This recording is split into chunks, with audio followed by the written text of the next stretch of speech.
To jsou fakt nějaký situaci. Stačí. Koukáš na druhou stranu? Tady máš hlavu.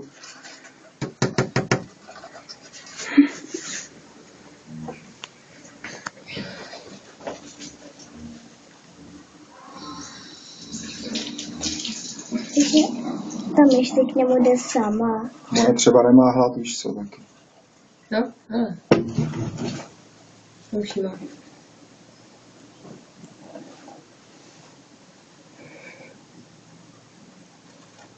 Já Marleny. Správně jí má omotat. No. Což se jí teď nepovedlo, protože neměla prostor, taky přimáčkne tělem k podložce a udusí tak, no. Velmi síla prase. No už to taky kousnu.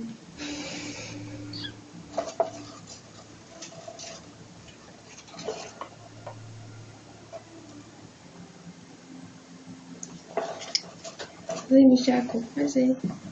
Nekou.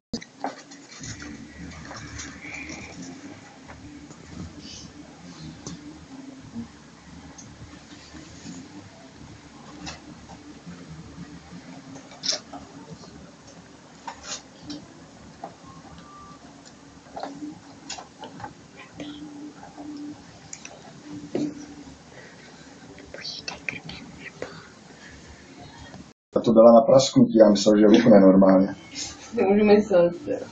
Prostě ale špet málem. Tohle to je jenom taková lahůdka, no. Co jsme to jednou koupili, křička nebo nočelo? Ne, to byl křeček, to byl nějaký. Křečka a pískomila už jsem taky koupil. Jo. Už má jako změnu. No, tak on to má jiný maso, jiný ty vitamíny v sobě. Exotický ovoce. A to jsme dali tý tenko ovoce, nebo tý lepe nežrala. Tak jsme nevěděli, co s ní, tak jsme koupili holátko, ne? Takový. A ta to nechtěla, tak to sežrala ta tenko ocasá, to ani nezabíjela, ho spolkla živý, ještě vevnitř spípalo. Ježišmarja. No právě Tak jak mu kouká ocásek z pusy, viď? jak špageta.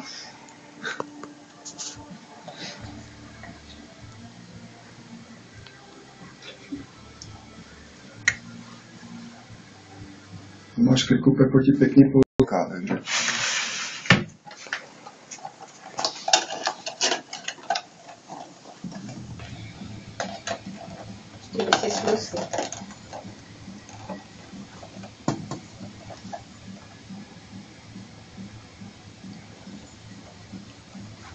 Na druhou stranu. No tak pak zůstanu tam, ne? Někam půjdu.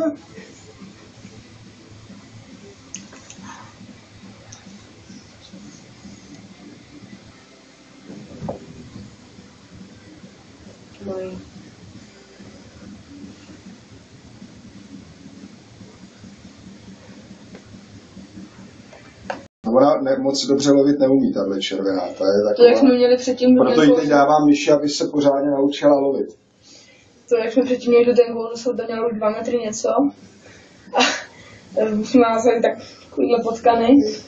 A to byla popelnice, tomu kdyby dala takovýhle 3, 4, 5 potkanů, se ještě přidá.